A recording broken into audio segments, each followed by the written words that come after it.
Hi friends. கடந்த வாரத்தில் நம்பிக்கை சம்பந்தமான ஒரு வீடியோ பதிவிட்டு உண்மையிலே நல்லொரு ஆதரவை வழங்கியிருந்தீர்கள்.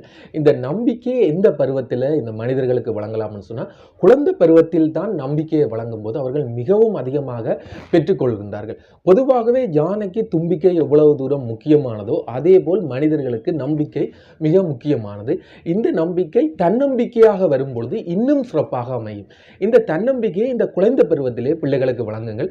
இந்த காலத்தில் நீங்கள் குழந்தைகளோடு அதிகமாக இணைந்திருக்கின்ற காலம் என்னன்னு சொன்னால், கோவிட் காலத்தில் வீடுகளில் அதிகமாக இருப்பீர்கள். இந்த குழந்தைகளுக்கு அதிகமான தன்னம்பிக்கையை வழங்குங்கள். அவர்களுக்கு இந்த தன்னம்பிக்கையை வழங்கும் போது மிகப்பெரிய ஒரு இடத்தை அவர்கள் அடைவார்கள். அதற்கு உதாரணமாக ஒருவரை உங்களோடு பகிர்ந்து கொள்ளலாம். Thomas halwa Edison. இந்த அல்வா எடிசனை சிறுவயது காலத்தில் பள்ளி நிர்வாகம் இவர் பள்ளி பருவத்தில் அவர் படிப்பை ஏற்க முடியாதவர் என்று சொல்லி அவரை வீட்டுக்கு அனுப்பியிருந்தார்கள்.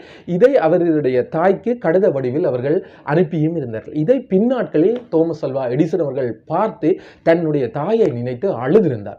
இதற்கு அழுததுக்கு என்ன காரணம் என்று சொன்னால், இப்படியாக இருந்த ஒரு எண்ணை இந்த தாய் எவ்வளவு தன்னம்பிக்கை தந்து இவ்வளவு தூரத்துக்கு கொண்டு வந்திருக்கின்றார் அப்படின்னு சொல்லி அவர் அழுதிருந்தார்.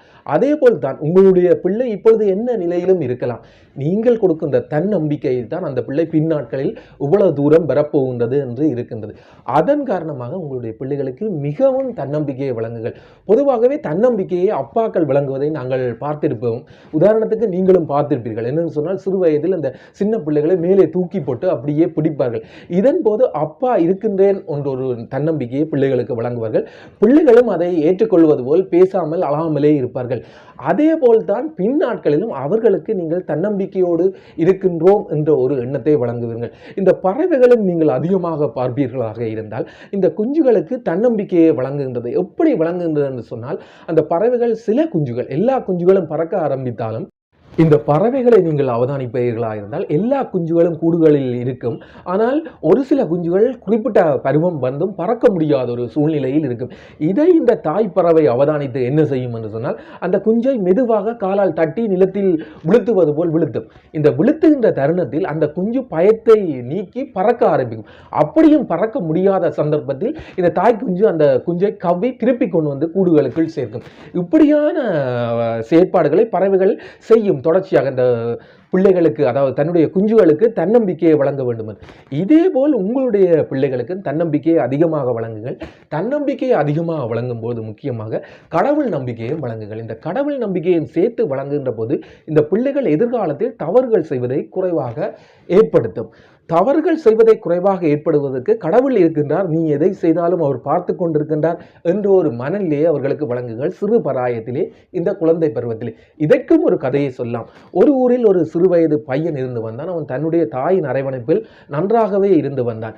அந்த இருக்கின்ற பொழுது தாய் சில விடயங்களை தன்னுடைய பிள்ளைக்கு தன்னம்பிக்கை ஊட்டும் வசனங்களை சொல்லி வந்தார். எது செய்தாலும் கடவுள் இருக்கின்றார், கடவுள் உன்னை பார்த்து கொண்டிருக்கின்றார் அப்படின்னு அந்த சிறு பையனுக்கு சின்ன வயதிலே இருந்தே வழங்கி வந்தார். குறிப்பிட்ட காலத்தில் தாய் இறந்து விட்டார். அந்த சின்ன பையன் காசுக்காக மிகப்பெரிய போராட்டத்தை சந்தித்தான். ஒரு சில குறிப்பிட்ட காலங்களில் இந்த காசை எடுக்க முடியாத களவு செய்கின்ற தன்மையிலே ஈடுபட்டான்.